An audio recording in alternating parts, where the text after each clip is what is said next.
মই প্ৰথমতে আপোনালোকক এটা কথা কওঁ যে ৰাইজৰ দলে আমি বিচাৰোঁ যে মহিলাসকলৰ কাৰণে আসন সংৰক্ষণ 50% হওক। এইবাৰ মহিলা ভোটাৰ এইবাৰ 2026 বিধানসভা নিৰ্বাচনত মহিলা ভোটাৰ পুৰুষতকৈ বেছি আছিলে, কিন্তু তাৰ পাছত এতিয়া অকল 33% আসন সংৰক্ষণৰ কাৰণে বিজেপিয়ে প্ৰস্তাৱ আনিছে। আমি সেইটো সংশোধন কৰি 50% কৰিব লাগে বুলি কওঁ। দ্বিতীয়তে এওঁলোকে মহিলাসকলে যাতে কেতিয়াও সংৰক্ষণ নাপায় তাৰ কাৰণে নতুন বস্তু এটা ইয়াত ভৰাই দিছে। ইয়াত কৈছে যে সমষ্টি পুনৰ নিৰ্ধাৰণৰ পাছতহে মহিলাবিলাকে সংৰক্ষণ পাব লাগে। আমিতো কওঁ যে আজিৰ পৰাই সংৰক্ষণ পাব লাগে, 50% সংৰক্ষণ আজিৰ পৰাই পাব লাগে। সেইকাৰণে আপোনালোকক কওঁ যে আজি যি ৰিজলিউশ্যন বা সংকল্প প্ৰস্তাৱ মেডাম অজন্তা নেওগে আনিছে, সেই প্ৰস্তাৱক আমি সমৰ্থন কৰিও তাক বৃদ্ধি কৰিবৰ কাৰণে এই সংখ্যাটো পাৰ্চেণ্টেজটো 50%লৈ বৃদ্ধি কৰিবৰ কাৰণে সংৰক্ষণ আৰু লগতে মানে পিছত নহয় আজিৰ দিনটোৰ পৰাই সংৰক্ষণৰ ব্যৱস্থা আৰম্ভ কৰিব লাগে বুলি মই দাবী জনালোঁ। দ্বিতীয় বস্তুটো হ'ল যে আপোনাৰ ইউচিচিখনৰ কিবা মতলব আছে নেকি? আপুনি চাওক, ইউচিচিখন মই পঢ়ি যেতিয়া চালোঁ, ওপৰৰ পৰা পঢ়ি চালোঁ, ইউচিচিখনততো একোৱেই নাই, ঘোঁৰাৰ ঘাস কাটিবলৈ আনিছে। এইখনত কৈছে যে 18 বছৰ বয়স হ'লেহে ছোৱালীয়ে বিয়া পাতিব পাৰে।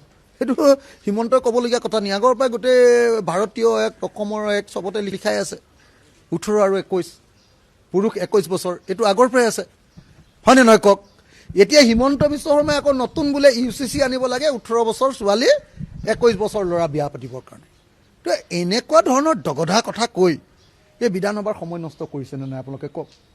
দ্বিতীয় বস্তুটো কৈছে আপোনালোকে চব যে ইউচিচিত কৈছে বোলে বহু বিবাহ কৰিব নোৱাৰিব, আৰু যোনে বহু বিবাহ কৰিব, দুজনী ছোৱালী যদি আপোনালোকে বিয়া পাতে কোনোবাই, তেতিয়াহ'লে 7 বছৰ জেল হ'ব বুলি কৈছে।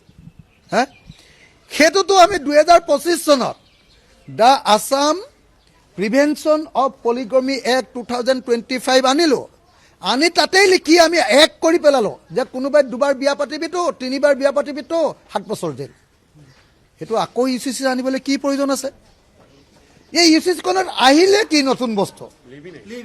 অকল লিভিং টুগেডাৰ এনেই আছে, খালি ইয়াত কৈছে যে ৰেজিষ্টাৰ কৰিব লাগিব, পুলিচে যাতে অলপ পইচাটো খাব পাৰে, বুজা নাই? পুলিচৰ যাতে পইচাটো খাব পাৰে, হোম ডিপাৰ্টমেণ্টে গোটেই ল'ৰা ছোৱালীক এতিয়া গোটেই দিগদাৰ কৰিব। হোটেলে চোটেলে গৈ, গোটেই ভাড়াঘৰ হোটেলে চোটেলে গৈ গোটেই ল'ৰা ছোৱালীবিলাকৰ পৰা পূৰা পইচা তুলিব। এতিয়া পইচা এই তহঁতৰ ৰেজিষ্টাৰ আছে নে চাওঁ ল'ৰা ছোৱালীয়ে আৰু এইটো দেখিয়ে ভয়তে পইচা দিব, গোটেই হুলস্থুল হৈ, বুজা নাই? পইচা তুলিবৰ কাৰণে ইউচিচিত এইটো ব্যৱস্থা কৰিছে। 1 2 নম্বৰ কথা কৈছে যে নহয় বাচ্ছাটো হ'লে লিগেল হ'ব। ঠিকে আছে, বাচ্ছাটোতো লিগেলেই হ'ব, এনেও লিগেল হ'ব।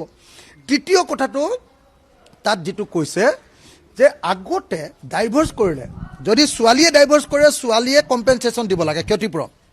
ল'ৰাই ডাইভৰ্চৰ প্ৰপ'জেল দিয়ে, ল'ৰাই কম্পেনচেশ্যন দিব লাগে।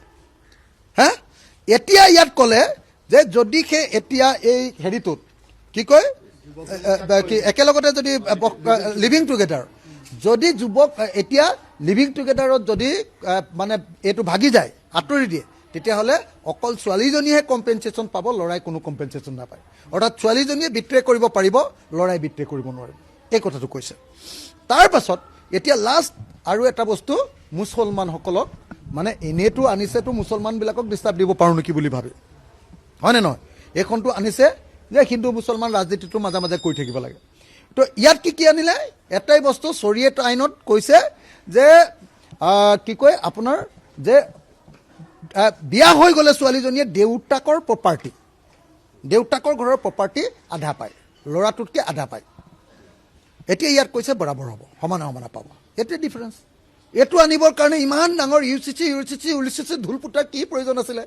হিমন্ত বিশ্ব শৰ্মাই নিজৰ নামটো দিল্লীত উলিয়াবৰ কাৰণে, হিমন্ত বিশ্ব শৰ্মাই কেতিয়াবা চান্স পালে কেন্দ্ৰীয় কেবিনেটত সোমাব পাৰোঁ নেকি বুলি ভাবি, আৰু সংঘ পৰিবাৰ RSS আৰু বিজেপি মামাই, বুজিছেনে নাই, এই নৰেন্দ্ৰ মোদী আৰু অমিত শ্বাহক তেল মাৰিবৰ কাৰণে এইটো আনিছে, তাৰ বাহিৰে বেলেগ একো নাই।